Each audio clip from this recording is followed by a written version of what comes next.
I'm making this thread to see if anyone has heard of or seen anything similar. Events of the past week. Colorado, Front Range of the Rockies. Be me. Be at a graduation party with bros and my girlfriend. My girlfriend is the main character of this story. Circa 11 p.m., outside a friend's house, which is in the middle of a heavily wooded area. Hanging out with the bros, talk gets rowdy and sexual. Girlfriend leaves in mild disgust. Boys will be boys type reaction. A couple minutes later, the guys leave, and I head back into the house to find my girlfriend. No girlfriend. I go to the porch and call out for her into the woods. Silence. A couple moments later, I hear her blood-curdling scream, and she comes running out of the darkness. Anon, I saw a little candlelight in the woods, and I followed it to see what it was, and I think it was a bear. You should never follow strange lights into the woods. You never know where they might lead. Her. But the lights were so pretty. I want to know what they are. Me. Yeah, don't. Next day, nightfall. We're in our respective homes, approximately 50 miles away. We're texting. She says, I see a floating light again. Wait, now there's more than one? Me. Just don't leave your house, okay? Running through my head are stories of will-o-wisps and corpse candles, and the paranormal equivalent of an anglerfish. But they're so lovely. I really want to know what they are. Me. Please don't follow them. It's not a good idea to go out into the woods alone at night. Her. Don't worry, I'm just on my back porch watching them. I'm like, okay, just stay safe. Leave for a bit to play them dank video games. Get a text an hour later saying basically, now that you're asleep and can't worry about me, I'm gonna go investigate those lights. Don't worry, I'll be fine. To be continued. Here's the photo that she took of the lights outside of her house. I start texting her, asking her what's going on, asking her to go back inside, telling her to be safe, and etc. She texts me back, shitting herself, utterly scared out of her mind. Her. Anon, I chased the strange lights out into the woods, and out in the darkness, I saw a huge thing that was too big to be a person, but it was walking on its hind legs. Me, actively questioning what kind of woman I'm dating. Why did you go out there? That was really dangerous, and whatever you saw could be life-threatening. She's mortified and profusely apologizing for being so stupid. Literally the next night, and coincidentally, tonight, we're talking on the phone after I get off work, and I'm trying to get her to promise me that she won't go chasing those lights again. For some reason, she becomes stubborn and won't promise that she'll stay inside that night. She's home alone, house on the edge of the woods. There's no moon, and it's snowing. She still won't fucking promise to stay inside.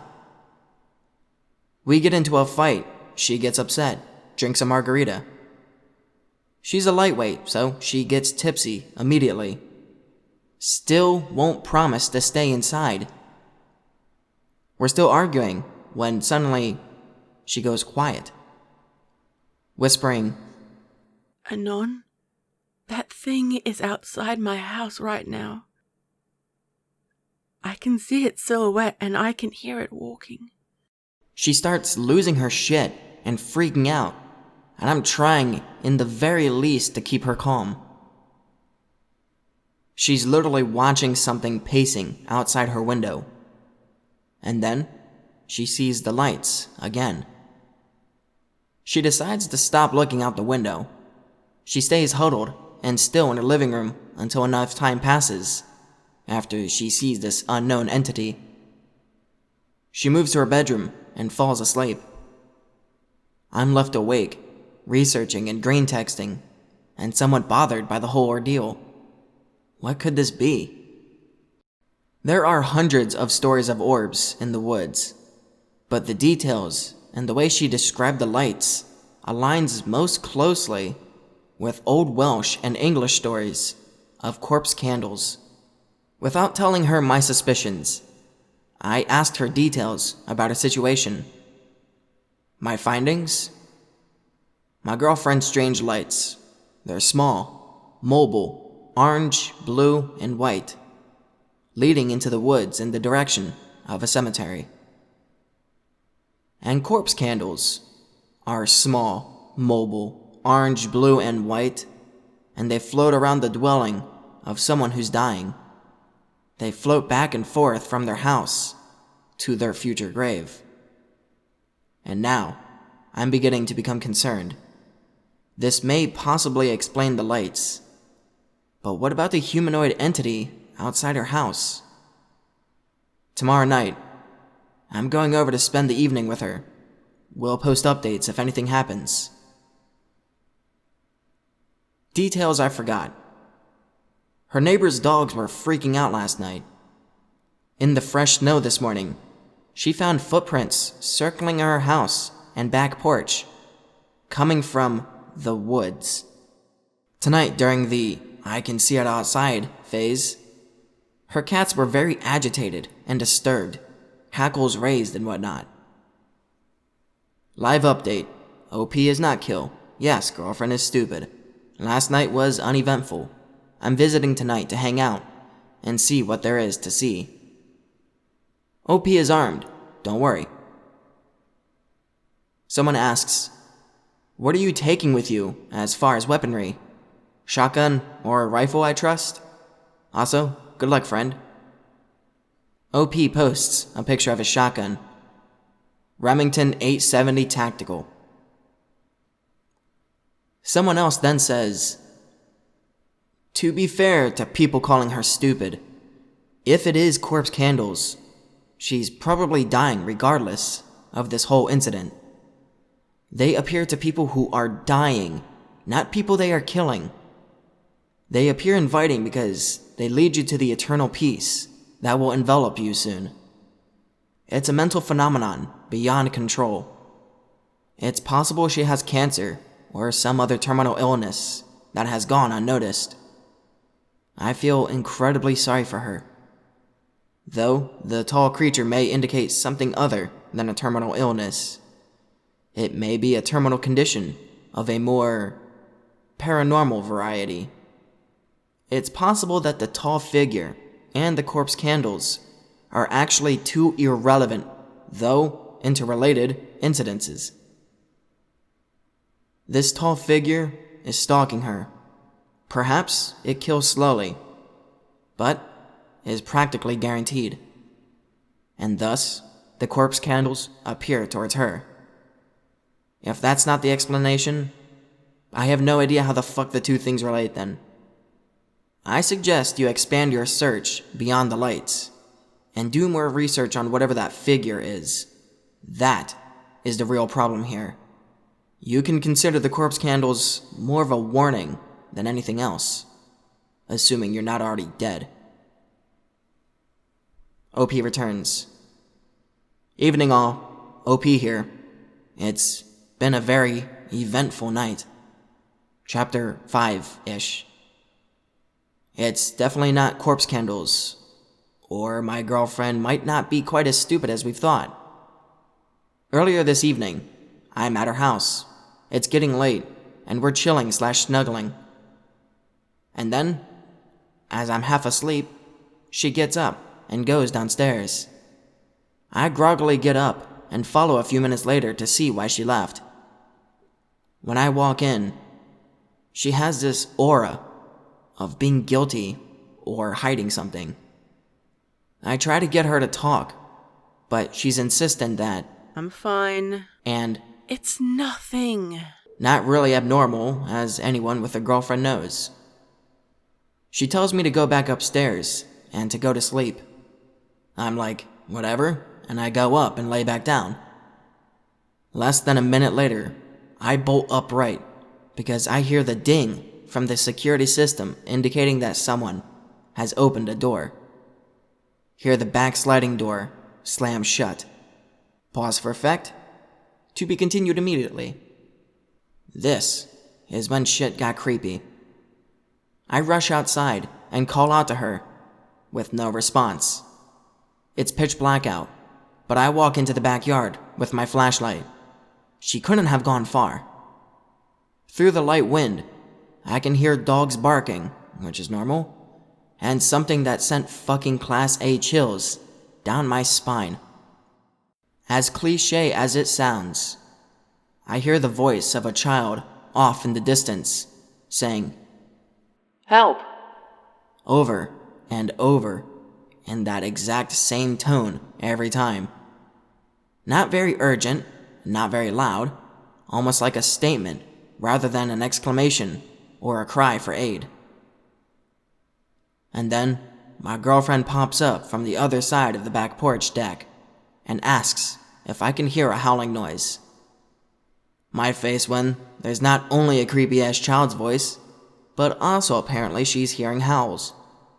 I get her back inside, and she tells me she saw the lights again. For the next hour, I'm trying to convince her what a stupid idea following those lights is, and she just doesn't get it. She's a smart girl, good in university, does astronomy and microbiology as hobbies. She has common sense blind spots, but she's logically sound.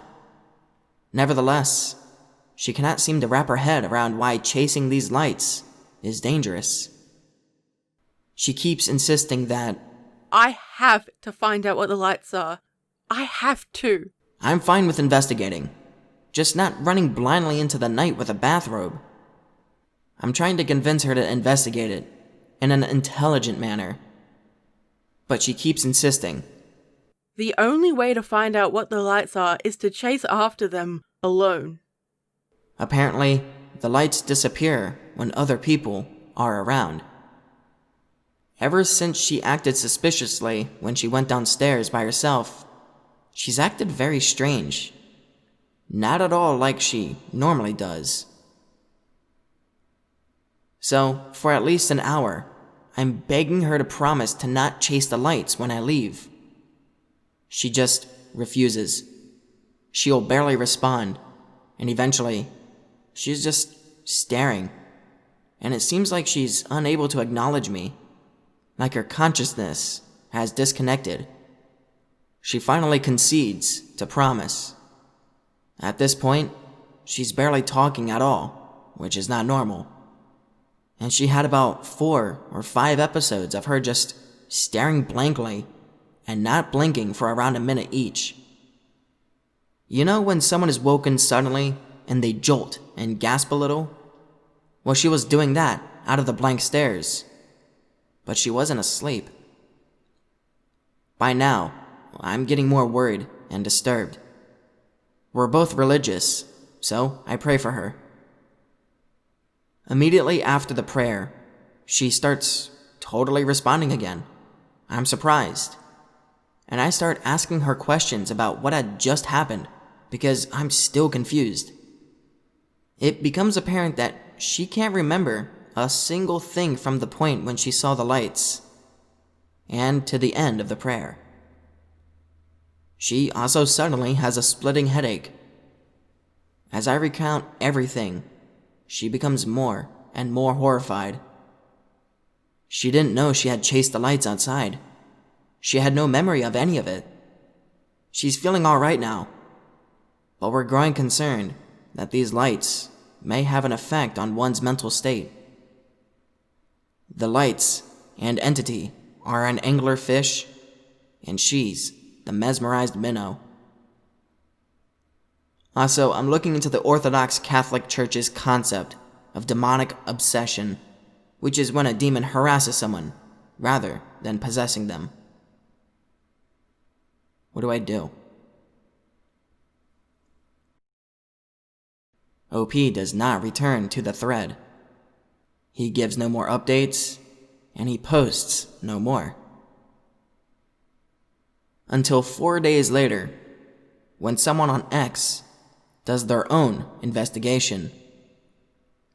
Holy shit, holy shit, holy shit. OP is actually dead, guys.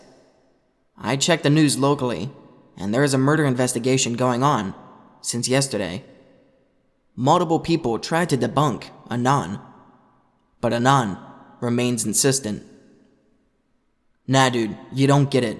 He said that he was near the Woodland Park area in this post. OP has been missing for 2 days, and now there is a death investigation ongoing since yesterday in Gold Camp Road, which is approximately 20 miles from where OP said he would be, as seen in my previous post, which I checked on Google Maps. It's basically some sketchy road in the woods. This isn't a coincidence. But when you type in the link that the Anon posted, you get a dead article. Articles normally are updated with new facts, so it's odd that the article just doesn't exist anymore. This was the only evidence that led to any clues on the disappearance of OP. So now, it's up to speculation. What do you guys think? Post your ideas in the comments below. What was the tall figure that was stalking his girlfriend?